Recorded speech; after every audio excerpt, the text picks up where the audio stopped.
Donc voici le cours sur l'échantillonnage qui va se dérouler en deux parties. La première, l'intervalle de fluctuation. On donne une probabilité et on va la valider à travers des échantillons. Et la deuxième partie, on a une fréquence sur un échantillon et on veut essayer d'estimer une probabilité. Ce sera ce qu'on appellera l'intervalle de confiance. Donc l'intervalle de fluctuation, vous l'avez, qui est donné dans la définition. Donc pour cela, on choisit un nombre alpha dans l'intervalle 0,5. Par exemple, on choisit 5%, et donc l'intervalle de fluctuation, eh bien, on choisira au seuil de 95%, donc on va rejeter 5% des erreurs. D'où cette définition. Alors, vous l'avez vu en première déjà avec les lois binomiales.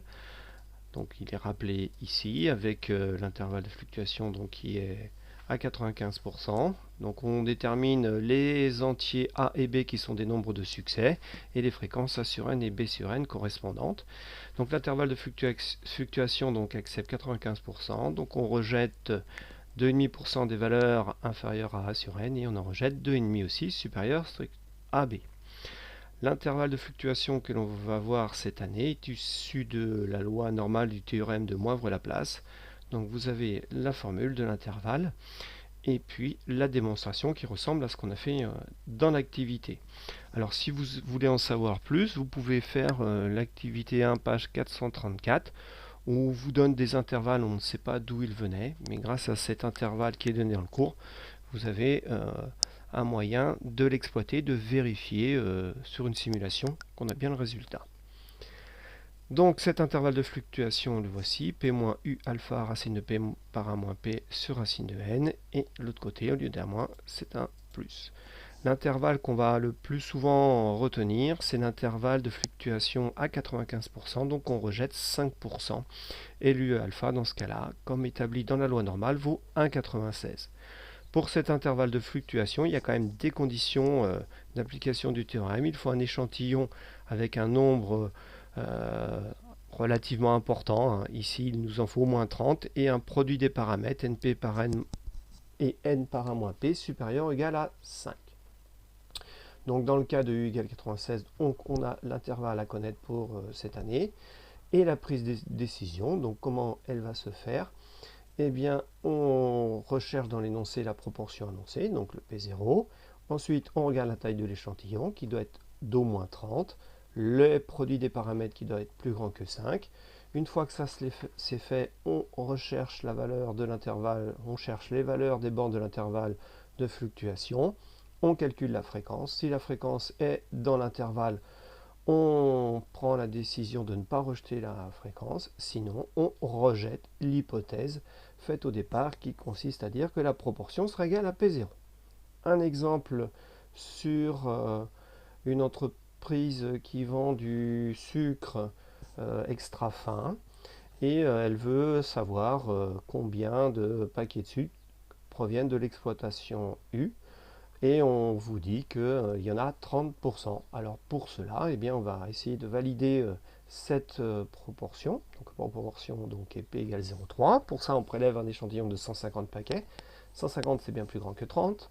150 fois 0,3 et 150 fois 0,7, c'est bien plus grand que 5. Donc on peut calculer les bornes de l'intervalle de fluctuation, donc 0,227. Donc qui sera prise ici, on a choisi de le prendre au millième, mais par valeur par défaut.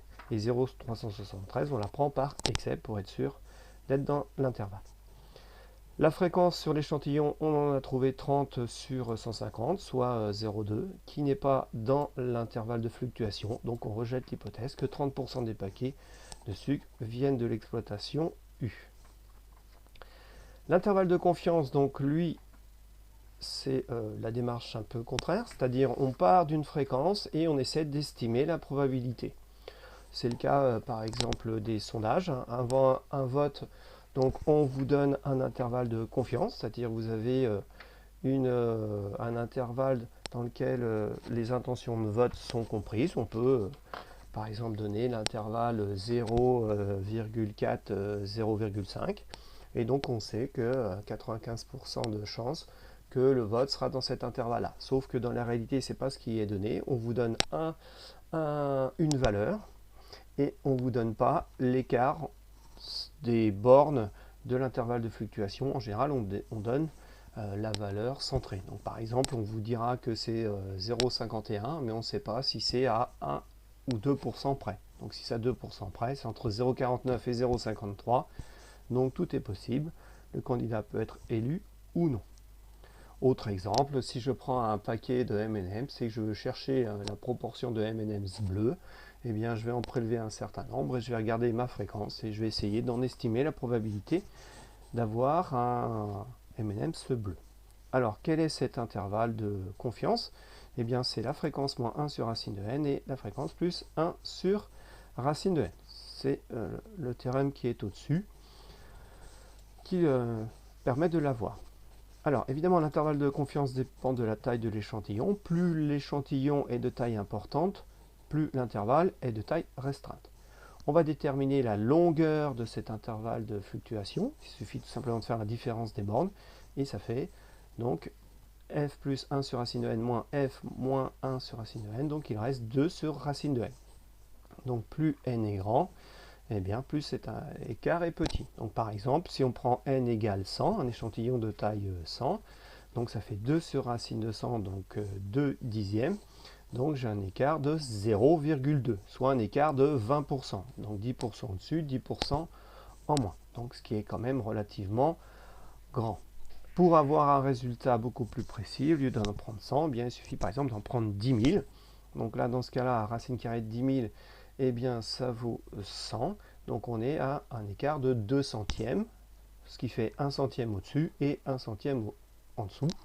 Donc on a un écart de 1% par rapport au centre, ce qui est quand même relativement plus intéressant, mais la taille de l'échantillon a été multipliée par 100.